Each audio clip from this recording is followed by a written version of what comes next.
What's up, guys? Welcome back to another episode of the Dad Bod Pod, a place for men to learn, grow, and live the healthiest life possible. I'm your host today, Jason Priest, and I've got a fantastic guest with me. You guys are going to get a ton of value out of this episode.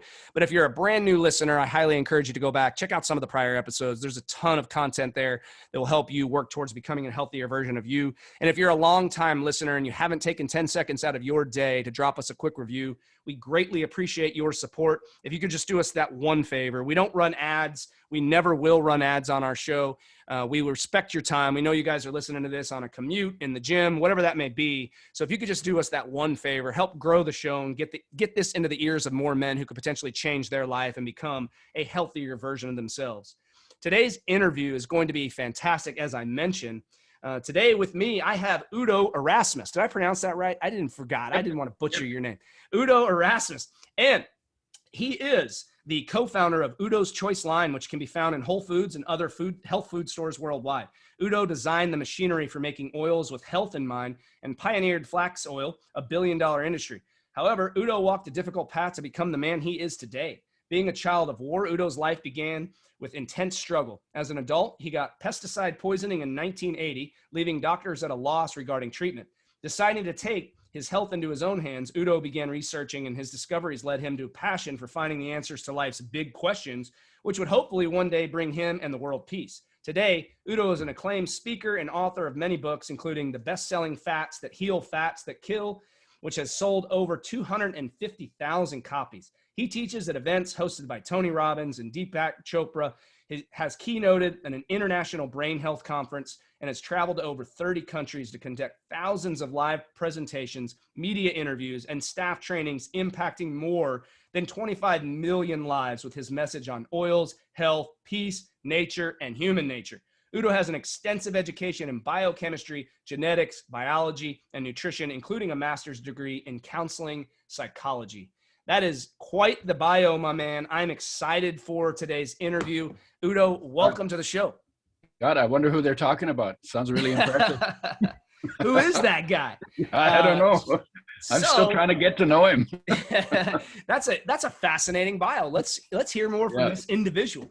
I only have one scripted question, man, and you and I talked about it a little bit before we started the interview today, and that's just to get your take on where we're at as a country. I know you're in Vancouver, you mentioned, but what is your take on American culture, our state of health in this country, and where we're potentially headed?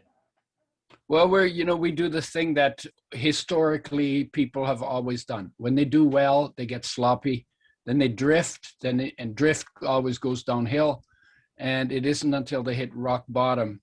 This is just like addicts and just like alcoholics. When we hit rock bottom, then we start to wisen up and do what needs to be done to rebuild it.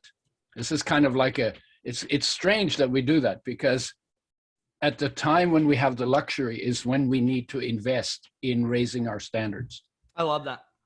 Because if you don't raise your standards, then what are you aiming for? Then you're drifting.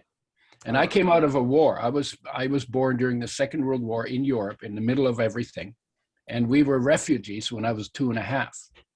And in the winter, fleeing in horse-drawn hay wagons, mothers with young children, on dirt roads, chased by the commies in tanks and trucks. Oh, gosh. And then there was no military presence on those roads. There were dead horses and dead people in the ditches.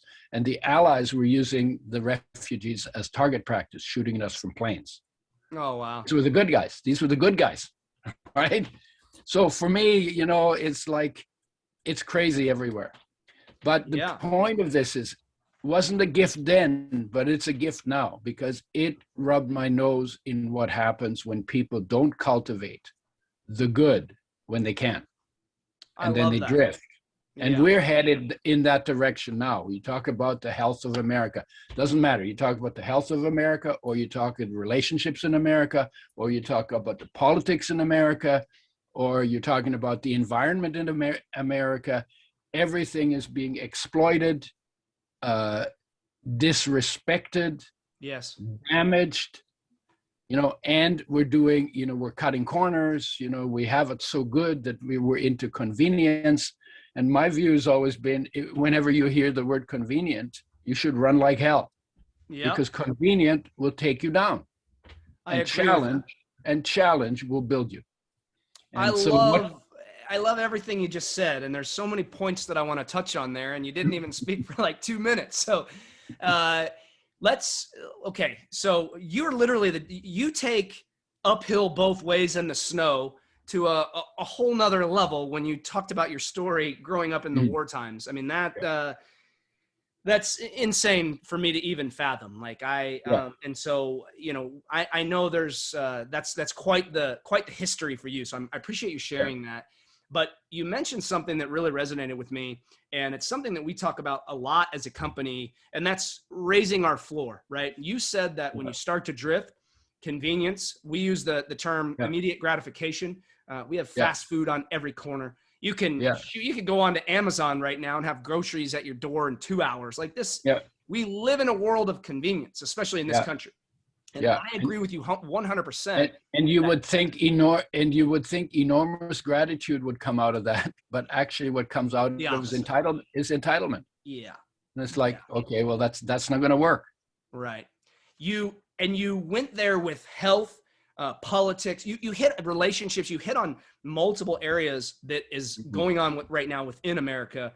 And I hate this because I used to be such a proud citizen of our country, and I don't like what's going on in our country. I think there are so many things that are taking us down a more negative road than the positive light that I felt like we were headed.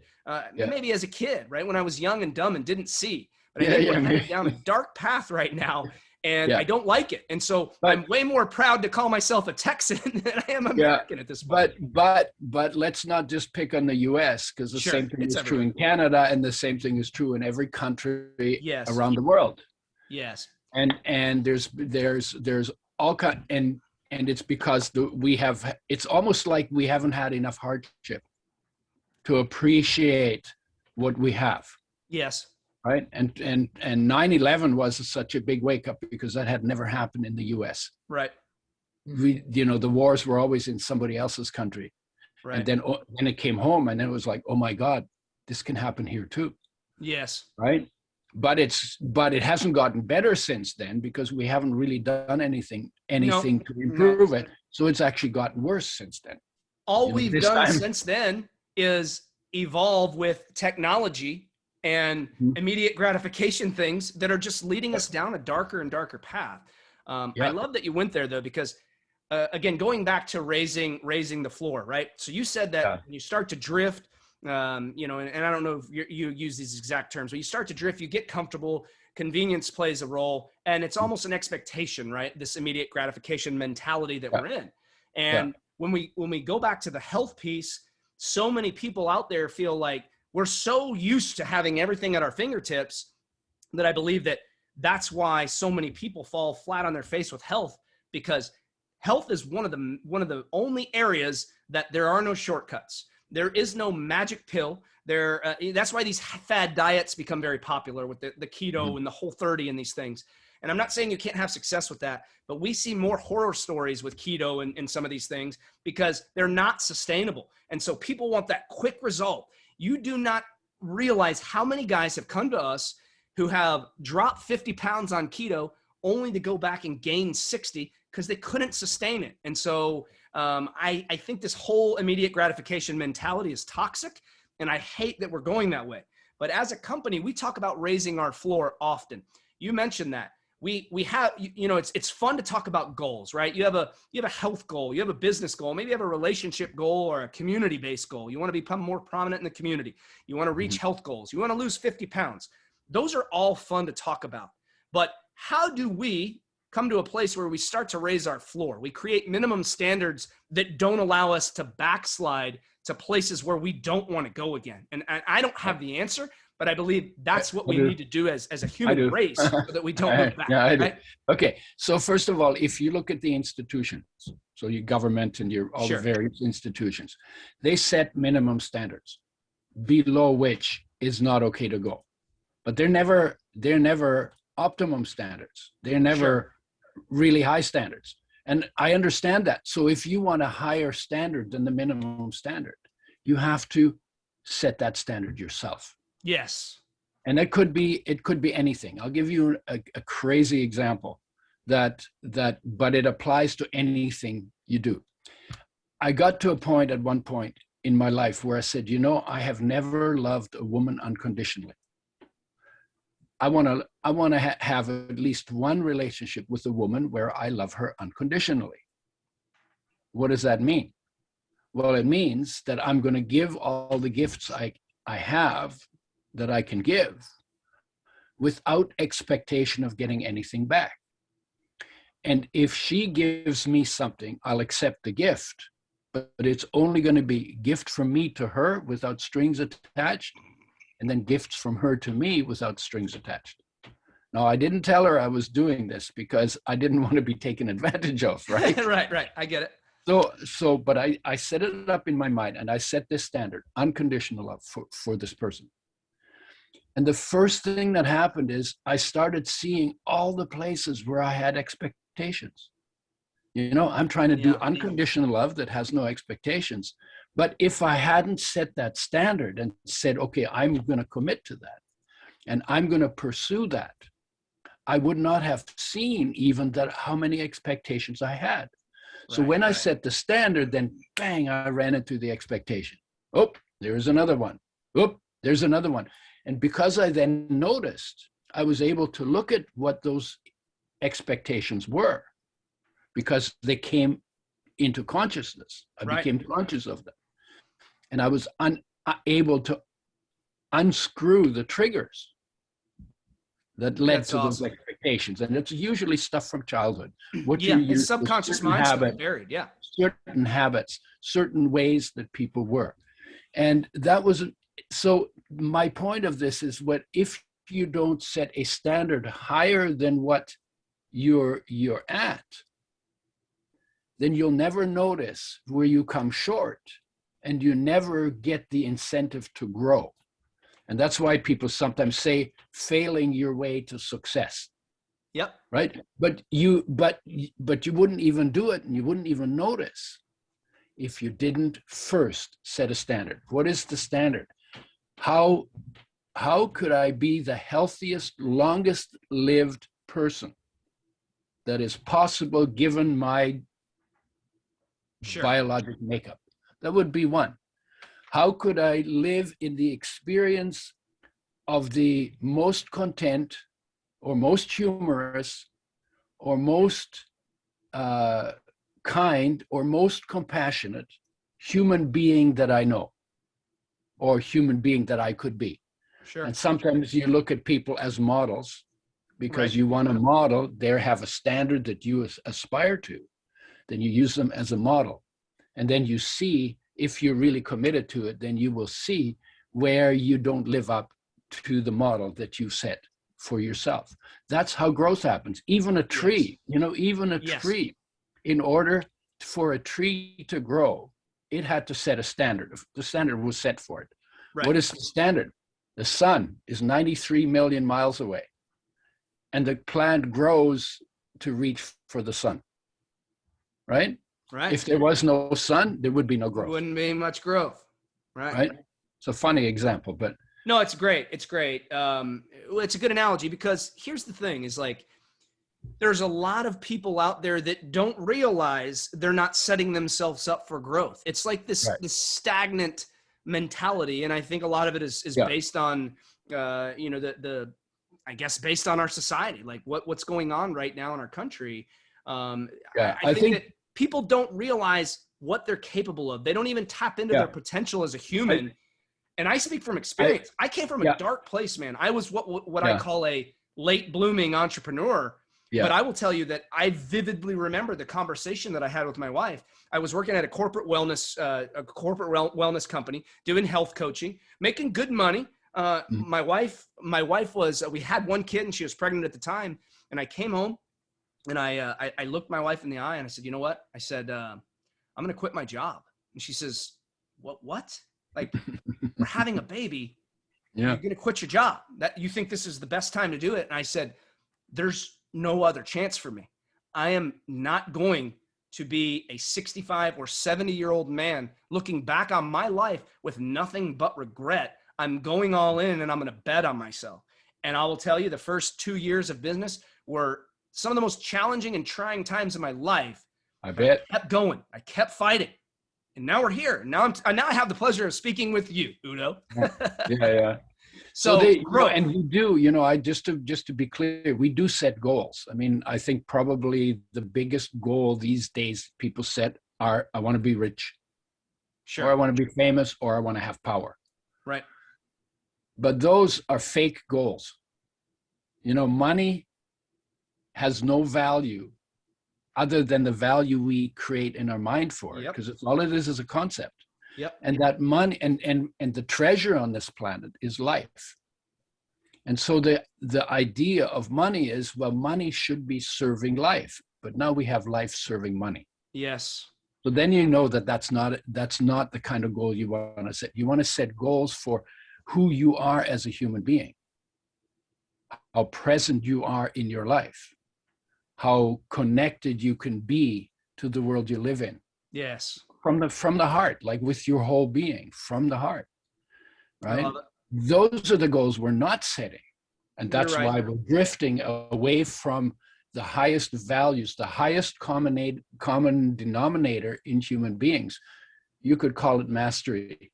Buddha would have been, Buddha, not in Texas maybe, but, Christ in Texas. There's the highest common denominator among human beings, because life is Christ. Now, we don't usually think of it that way, but it's the fact. When you bring your awareness inside, there is a light that the masters talked about. That light is in you. You are that light. Yes. You're not even the body. You're not even the body. Like if I say to you, hey, Jason, whose body is that? Most people would say it's my body. When you say this is my body, you're saying I am not the body. You're saying the body is my property. So I am the owner of the body, right? So then I ask you, so who is the owner? Who are you as the owner? And most people would have to say, I don't know, because I never look. But life is the owner. And how well do you know life experientially? I mean, it runs your whole show. It weighs nothing and runs everything. It's omnipresent in you, omnipotent in you, omniscient in you, knows everything, is everywhere present, is all powerful in your body. Yes. And you never spend any time with it.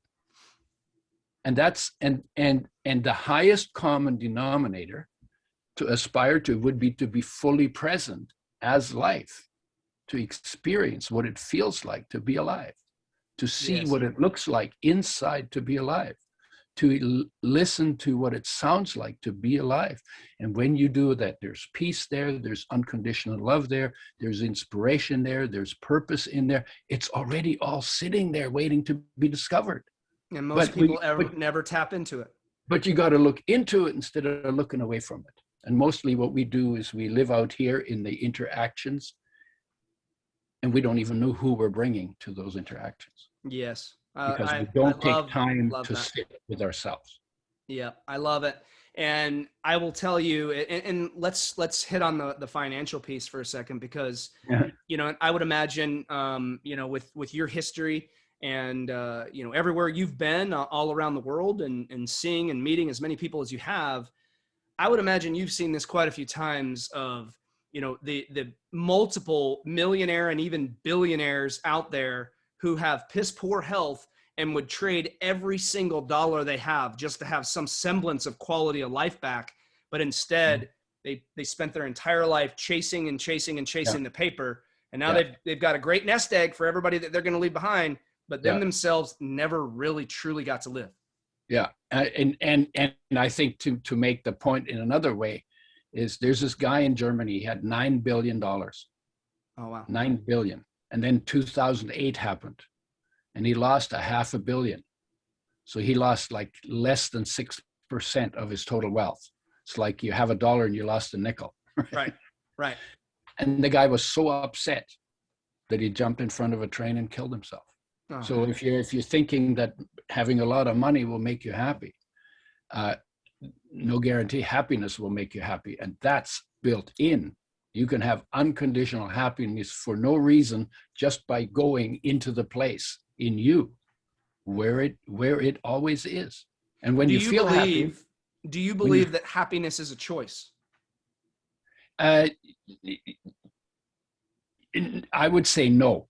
Okay. I know that everybody always says, "Oh yeah, happiness is a choice." That's why I asked. I'll tell you why I say that though, is because you're talking about conditional happiness. So you say, well, I'll be happy when I have $100. I'll be happy when I have $1 million. I'll be happy when the girl goes with me. I'll be happy when I win the election. I'll be happy when. Conditional. All conditional. But there's a happiness that's unconditional. It is just a state of being that is within you all the time. The only choice you have to make. So now I'm saying, yes, it is a choice. The choice to go to that place where unconditional happiness lives. So then you're happy for no reason other than happiness is part of your being. And then it's like you can, in the worst situation, you can go to that happiness. And in the best situation, you can go to that happiness. I love that. And so, well, then let me ask you another question that I would love to hear. Do you feel that the quickest path to having that internal happiness is through gratitude? No. What is your quickest path to tapping into that internal happiness? Because in my experience, and this I'll just tell you, the reason I ask that is because I believe, and we have all of our guys, most of our guys, the ones that are compliant, practice daily gratitude.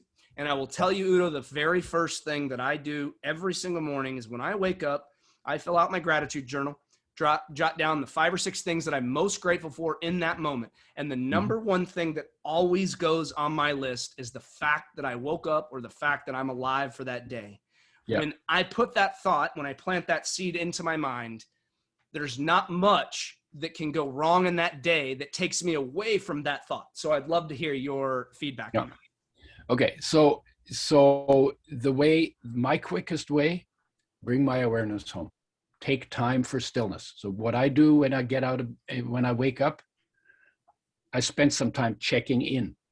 I love it. To just get into the experience of being alive. I'm not even in my head. I'm not even talking myself into anything other than, get present. So stillness practice. And when you go deep enough into the stillness, gratitude just shows up. Gratitude erupts. It's natural. And then you can, honestly, if I start looking at am I grateful for from that place, I'm grateful that I have a computer and I can talk to you. I'm grateful that these lights make this light up. I'm grateful for that there's stuff outside. I'm grateful that my feet touch the floor. I'm grateful for gravity. I'm grateful for breath. I'm grateful for glasses that allow me to read books that I couldn't read if I didn't have glasses. It just goes on and on and on. It's like, is there anything to not be grateful for? Right. Right. And if I started gratitude journal, I could, write a book. I could basically keep writing until my fingers fall off. Yes, right? I agree with you. So I love that concept. But what's really good about gratitude, if you if you remind yourself to write down what you're grateful for, or to say to yourself what you're grateful for, what you're doing is you're telling your mind, your life's computer, what you want life's computer to be doing for life. Yes. And that's a smart way to keep your mind from going, bitching, basically. Yeah. Right? I feel like most people, I shouldn't say most. I mean, I know I saw the seminars that you've spoken at, and I feel like there's a lot of people out there, and I know you'll agree with this, that just simply don't know the power of the subconscious mind. They don't realize that some of the most simplistic daily practices, like you said, programming that computer, how powerful that can be to serve you at a very high level on a day-to-day basis. Absolutely. And from that perspective, doing gratitude is a good way to get there. For sure. There's a psychologist by the name of Carl Jung. He said, I'm aware of the name. Yeah. Yeah, he said, until you make the unconscious conscious, it will direct your life and you will call it fate. So you'll be a victim of your subconscious because you're not aware that it's running the show. And so you need to be conscious of where you want your show to run.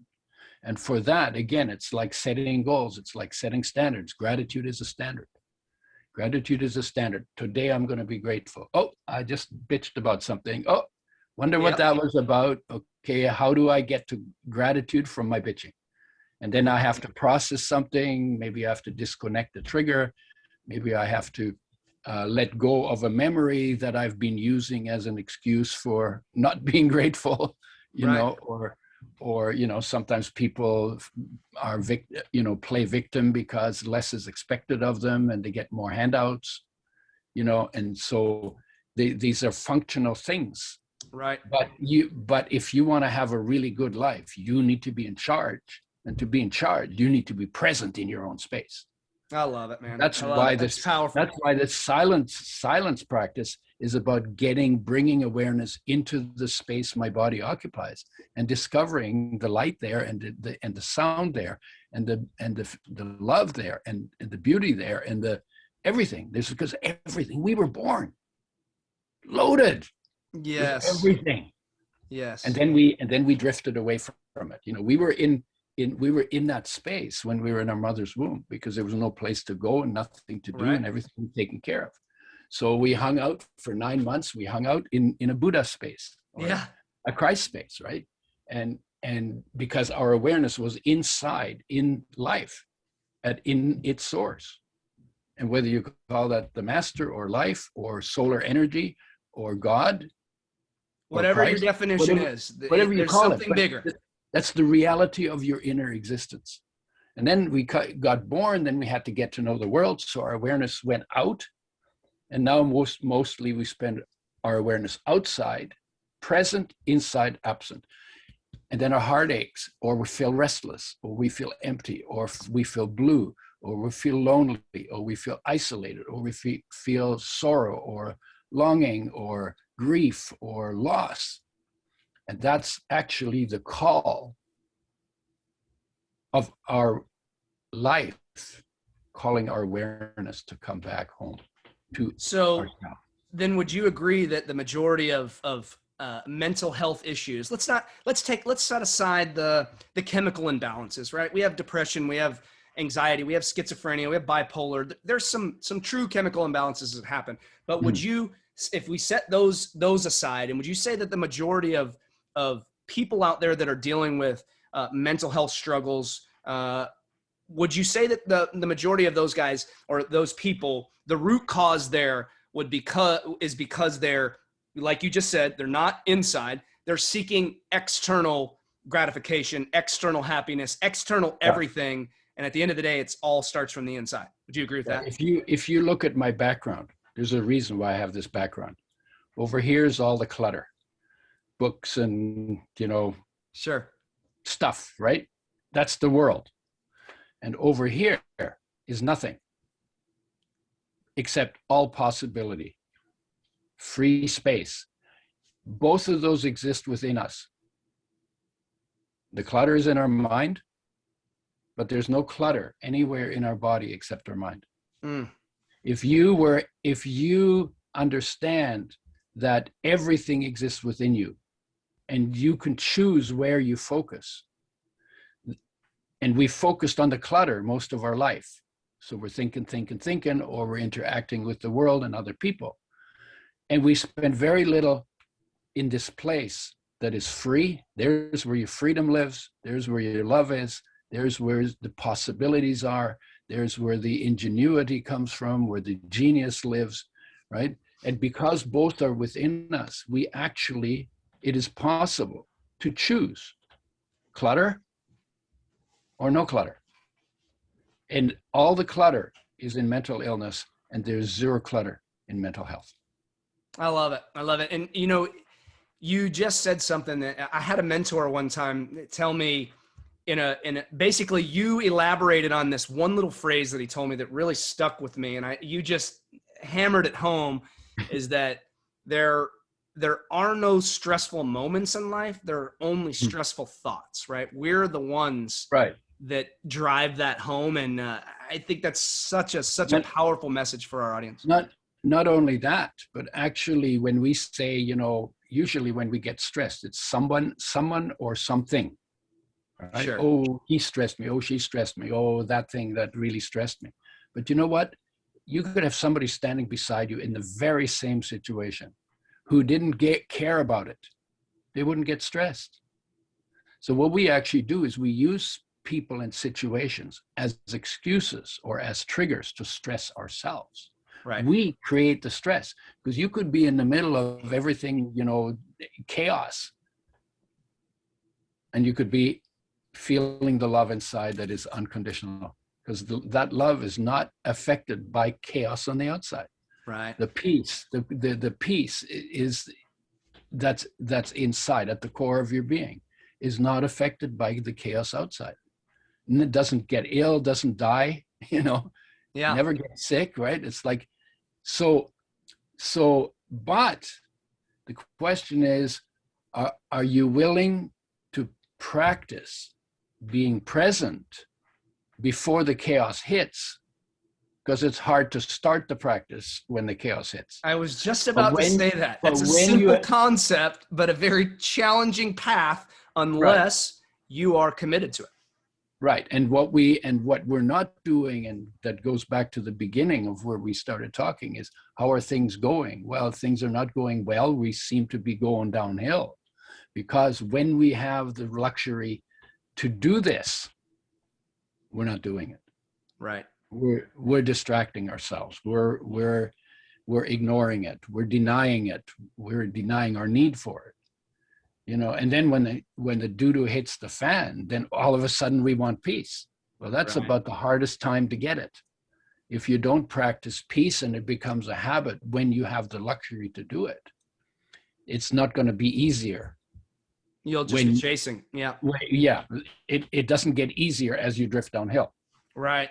No, this is awesome. I'll tell you, our conversation so far, I'm very fascinated. I know our listeners are going to eat it up. However, I also want to talk about some other topics here that we haven't even touched on yet. And so, do you have a little bit more time? Are you good on time? Yeah. Okay, cool.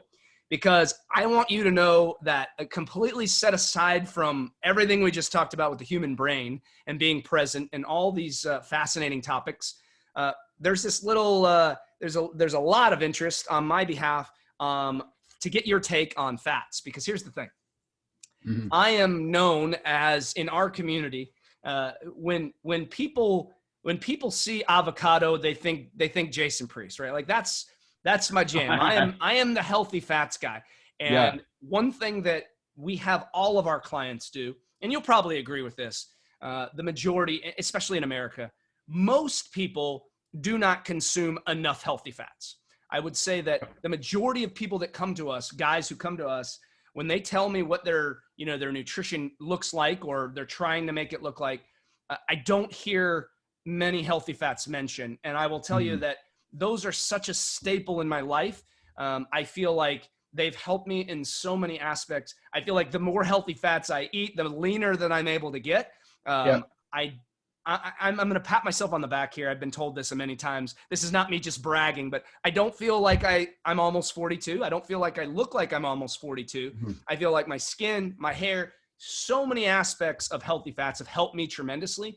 And they're great for trying to lose weight. They're great for trying to lose fat.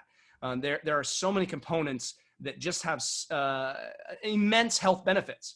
And so I want to talk about your book, and I want to get your take because this is a topic that I'm very fascinated about. So let's talk about fats that heal, fats that kill. What inspired you to do that? I know that you created the what was it? The machinery that made the oils. So how did all that come to fruition? And let's unpack that, if you will.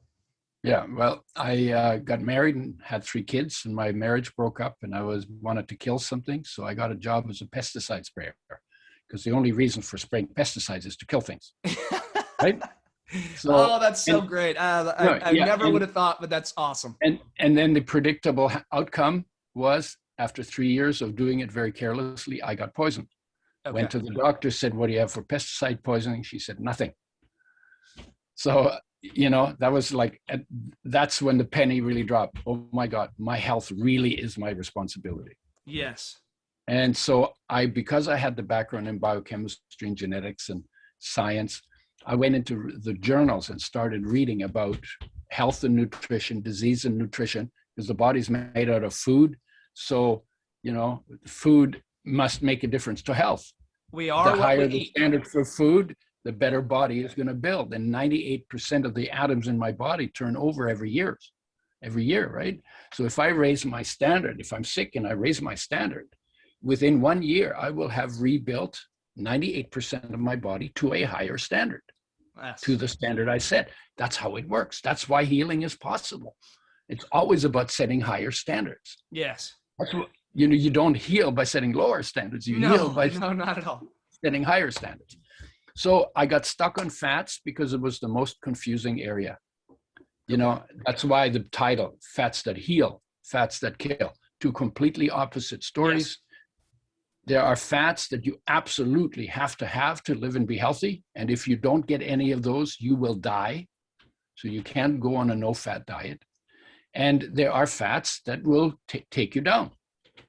Fried fats, trans fats, yes, too many saturated fats. But the most important thing, what you need from fats is called omega-3 and omega-6. They're essential.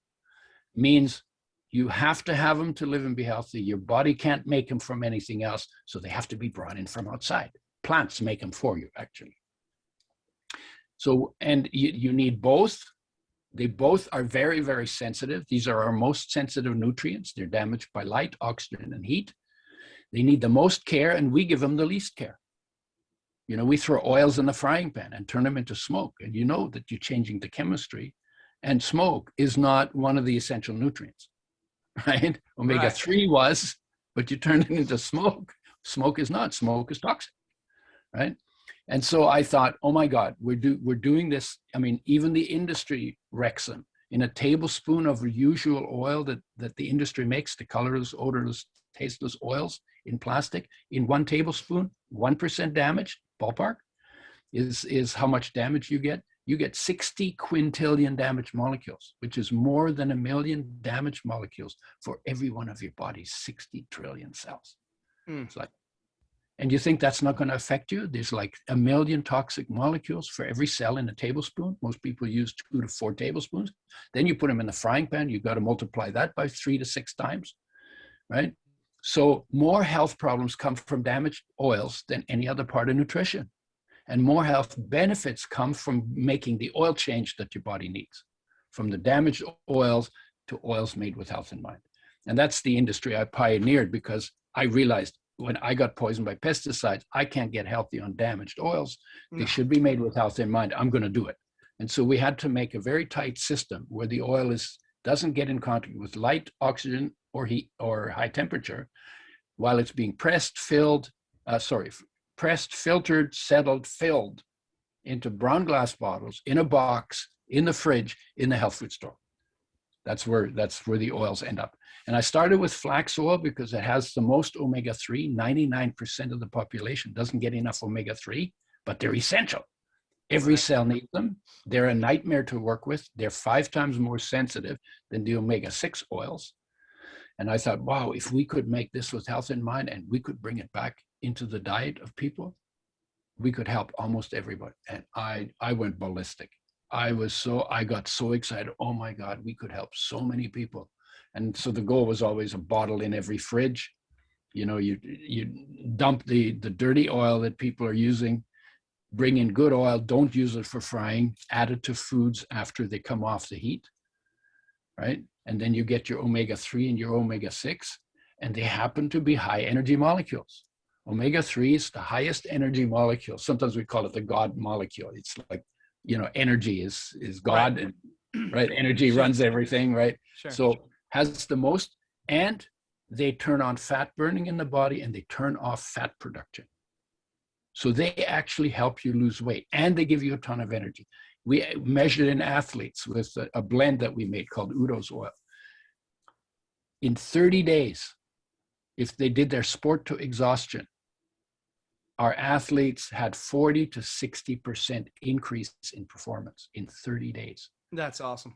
Tablespoon per 50 pounds of body weight, mixed in foods, spread out over the course of the day. So and we did that with both strength and endurance athletes, and very consistently, 40 to 60% increase in stamina. That's awesome. Because and I call them the fat burning fire starter. And when it comes to performance, they are just amazing. And it's not just performance of the muscles, but performance of all your tissues. Your liver tissue has functions. Those functions are improved by omega-3 just because it provides energy. It increases oxidation rate, increases metabolic rate, healing in a third to a half the time, healing from injuries in a third to a half the time, sharper reflexes, can go longer before they get tired, build down lactic acid quicker. You know, I mean, it goes so many benefits, yeah. And IQ goes up by 6 to 9 points. I mean, if the research now says if you increase omega-3s in your diet, and that's like setting a higher standard again, right? Yeah. They're not damaged and toxic, you can improve virtually every major degenerative condition of our time. Because every cell needs them, and 99% of the population doesn't get enough. So there have to be a lot of symptoms from not getting enough for optimum health. And when you bring them in, then you take a step toward optimum health. Of course, you have to optimize your other essential nutrients too. Sure. Not like omega-3s can do it all by themselves. But you're going to eat McDonald's and omega-3. Yeah, vitamin D and magnesium and lots of things. Yeah. Those things are also too low in probably 60 to 80% of the population. So these are good things to take. But fundamentally, there's 42 essential nutrients, and you want to optimize your intake of all of them, starting with a food base. And the research there says more plant, less animal foods, fresh, whole, raw, organic, mostly plant-based is how you get the longest life and the best health. And so wherever you are, if you want it, how do you set the standard? More, take steps in the direction of fresh, whole, raw, organic, mostly plant-based. And why fresh, whole, raw, organic? That was life's standard. Yes. That life set for every creature in nature. Right. Fresh, whole, raw, organic. They ate it the way nature made it. They didn't refine it. They didn't process it. They didn't cook it. They didn't anything. They just were eating.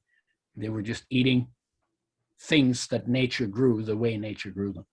This is the simple concept of shopping the perimeter of the grocery store, guys. Like this is right. This is it, and so if you want a simple concept to follow, that really is it. Now there's some exceptions there, but I want to ask you, you unpacked a lot, and I appreciate you sharing all that. And I know we're going long here, but this stuff fascinates me. And I know my audience is going to love this too, is when you're talking about the oils turning to smoke. So what should people be using to cook with? Like say you're gonna make some eggs, or say you're gonna make some kind of ground turkey or something in a pan. Like what do you suggest in that situation? Well, the oil industry is only about 120 years old, the mega oil industry. And the reason it got big is they said, wow, they cook with water. If we could get them to cook with oil, can you imagine how much oil we could sell? And so they bamboozled our grandparents, into using oil for preparing foods. We used to call that frying or deep frying. And we used to call cooking in water. Water was the cooking medium and oil was the frying medium. And mostly what we did with our steaks and our stuff, we threw it in the stew. The stew was cooked in water. We had the spices and the vegetables in it. Tasted great. Wasn't burnt. The burnt increases inflammation and cancer. The oils, when you fry them, they increase inflammation and cancer, risk of cancer, right? So fundamentally, first of all, the nature standard was fresh, whole, raw, not cooked at all, right? So if you're going to cook, then use the least damaging cooking method, which is steam, right? Or boil. For something, boiling is more appropriate than steaming. Sure. Like you don't steam your potatoes; you have to cook them right through, right? Right. So go back to using water. And by the way, in the Mediterranean, where everybody says, "Oh yeah, olive oil is good for frying." They didn't use olive oil for frying traditionally. They cooked their vegetables in water. They dumped the water, and then they added olive oil to do two things. One is enhance flavors, because oils do that very well, and the other is to improve the absorption of the oil-soluble nutrients in the food, because some of those oil nutrients in the food have super, super high health values. Okay. So you're saying if I'm going to make some let's call it ground chicken and some mixed vegetables, right? Like it's let's say a stuffed bell pepper recipe, and I'm cooking the meat. You're saying to use water to cook the meat, and then once that's done, drain that, and then add your olive oil instead of doing the olive oil with the meat and then draining it afterwards. But olive oil is a problem too, because olive oil has no omega-3s. They're the ones that are missing in almost everybody's diet, and has very little omega-6 even. Those are the only two you need. So then instead of olive oil, use Udo's oil, because that's a balanced blend of all the good stuff and none of the bad stuff. Okay. And so you put that in, and you get and it's much lighter, and you get more energy. And where do we find that? You said I saw Whole Foods, but where else can we find your line?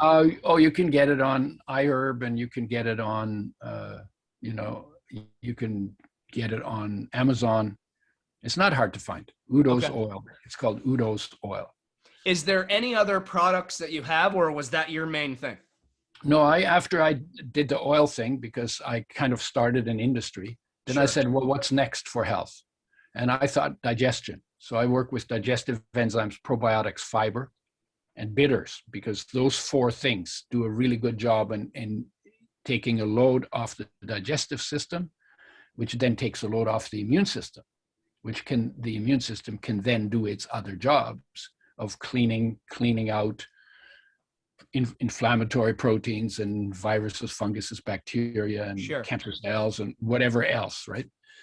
So the immune system gets tied up in digestion, because in raw foods, there are enzymes in the food that do 60% of the digestion when you eat them raw. When you kill them when you cook them, even in water. So you should replace those enzymes. Otherwise, you put more than double the load on your digestive system than it was intended to have to carry, because your digestive system was actually made for raw foods. Right. No, I definitely see that. So and then I got into greens, because greens is but powdered greens, when you're traveling, so that you can actually get some greens because I was traveling all the time. Yeah. It was crazy. I'm a big fan. Yeah. Yeah. And so, and now I'm basically looking at everything else, and also talking about how much of our illness comes not from the environment, and not from the bugs, and not even from the toxins, but from our fears and our negativity in our head. Gratitude would be a pretty good, I call it inspiration. So inspiration is nutrient one. So gratitude and inspiration would be nutrient one, because if you're miserable, your food will affect you miserably. Yeah, you're already behind the 8 ball if this is not right.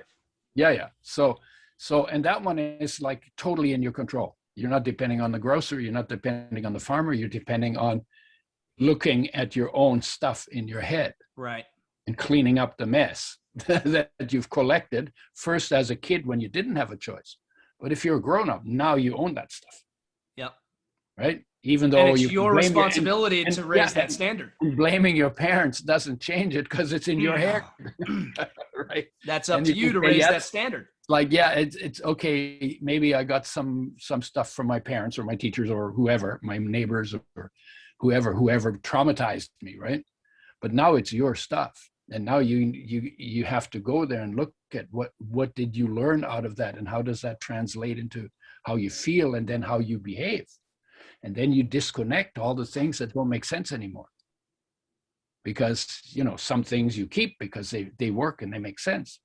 But as an adult, you actually have to examine that if you want to have a good life. That's you have two choices. You can take path A with the victim mentality and continue to blame everything that's bad in your life on everybody else, Yeah. Or path B, own it, fix it, raise your standards, and become Sort it out. a better version of you.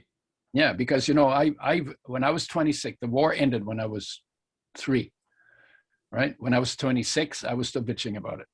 Oh, it was like, well, what do you expect? I was born in a war, right? So that was my excuse for everything, right? Yeah. And then I was sitting on the porch in the sunlight one day, and it occurred to me that through all my dramas and all my traumas, and this is true for every human being on the planet, whatever your dramas and traumas are, and I don't want to make light of them, some things were very painful, right? Yes. So, but through all your dramas and all your traumas, something inside you took perfect care of you, loved you unconditionally through all of that stuff, kept you alive.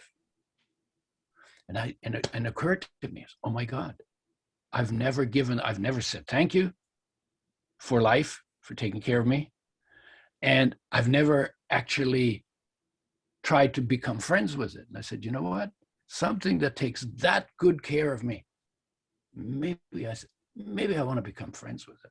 And how do you do that? Again, you've got to back inside, get into still and be with yourself and let your awareness first take it to your heartache.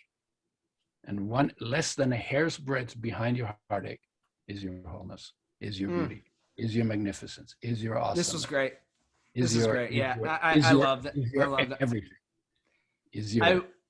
I will tell you, Udo, I don't always go back and listen to every episode, but this is definitely one that I'm going to go back and listen to, man. I learned a lot today. I hope you got value out of our conversation, and I know that our audience is going to love this, man, and I really appreciate you coming on. I want to know, where can we find more about you? If there's any websites, any social media, any you got, but also you mentioned Amazon, you mentioned a couple of places. Is there a one-stop shop to go find your line and see everything that you have to offer? Well, the best place to go is udoschoice.com. UDOS. Okay. We'll get that in the show notes. That's where the products are. Okay. And then I have another one that's called udoerasmus.com or the Udo, THEUDO.com. And on that, we've got the educational stuff and some courses. But I'm also on Instagram, and I'm on Facebook, and I have a YouTube channel. There's a lot of stuff about that. Okay, great. Channel. Yeah, so we'll get it all in the show notes, man. I know people are going to want more. Yeah. So, this was awesome, man. I really appreciate you taking time for our audience today, man. Yeah. And this is one that we might have to revisit again down the road. I love that. So much we can unpack. Oh yeah, for sure. I love that I get to do this, and I love that you are an amplifier. If this message has value, you basically are the amplifier. And if I wasn't doing this, I'd be talking to myself in the bathroom mirror. That would be far less productive. So you become I appreciate an amplifier, and good messages are good, but amplifiers are really a big deal. So I really appreciate you doing what you're doing. Well, I appreciate your kind words, man. And look, we as a company, we're all about awareness. The reality is I wake up every day with purpose, with passion for changing lives. And I truly believe this is why I'm on earth. And I will continue to fight as long as I can to give other men the potential to live a longer and healthier life. And so, again, I thank you so much for coming on, and we'll definitely have to do it again, because I know there's a whole other area that I want to go when we talk about cholesterol and fats and all these things that I would love to get your take on. So we'll definitely have to do it again. Yeah. All right. Thank you so much, man. Have a great week. Yeah. Thank you, Jason. Thank you.